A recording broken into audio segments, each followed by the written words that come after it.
அஸ்ஸலாமு அலைக்கும் வரஹ்மத்துல்லாஹி வரகாத்துஹு.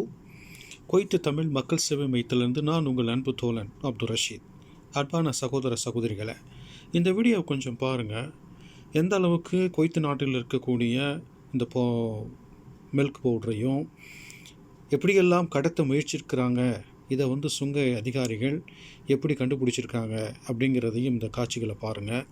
இது ஒரு பாடமாக எடுத்துக்கொண்டு வெளிநாட்டவராக இருக்கக்கூடிய ஸ்ரீலங்கா நாட்டை சார்ந்தவராக இருந்தாலும் சரி, பங்களாதேஷ் நாட்டை சார்ந்தவராக இருந்தாலும் சரி, இந்திய நாட்டை சார்ந்தவராக இருந்தாலும் சரி, அதாவது வீட்டில் கூட என்ன செய்யாதீங்க, ரேஷன் பொருட்களை வைத்திருக்க முயற்சி பண்ணாதீங்க.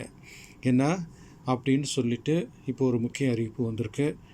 ஏன்னா நாட்டினுடைய மக்களுக்காக வழங்கக்கூடிய இந்த ரேஷன் பொருட்கள் நாடு கடத்தப்படுவது முற்றிலும் தவறு, இதை சட்டவிரோதம் அப்படிங்கிற அந்த கருத்தை மையப்படுத்தி இன்றைக்கி என்ன செஞ்சுருக்காங்கன்னா, எகிப்து நாட்டுக்கு கடத்த முயன்ற இந்த பொருட்களை எல்லாம் பிடித்து ஒரு 12 பேரை கைது செய்யப்பட்டிருக்கிறது என்பது முக்கியமான தகவல். ஸோ இதை பாடமாக எடுத்துக்கொண்டு கண்ணுகருத்துமாக அனைவரும் சகோதர சகோதரிகளும் இருக்குமாறு அன்போடு கேட்டுக்கொள்கிறோம்.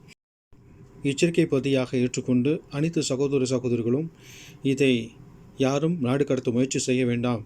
அப்படி மீறினால் நீங்கள் சட்டம் எடுக்கும் பிரச்சனைக்கு உள்ளாக்கப்படுவீர்கள் என்பது முக்கிய செய்தி. அடுத்தது, குவைத்தில் உள்ள இந்திய தூதரகம் 80வது சுதந்திர தினத்தை கொண்டாடுகிறது. இதில் அனைத்து சகோதரர்களும் சகோதரிகளும் கலந்து கொள்ளலாம் என்ற இந்தியன் எம்பசி அழைப்பு விடுத்திருக்கிறது என்பது குறிப்பிடத்தக்கது.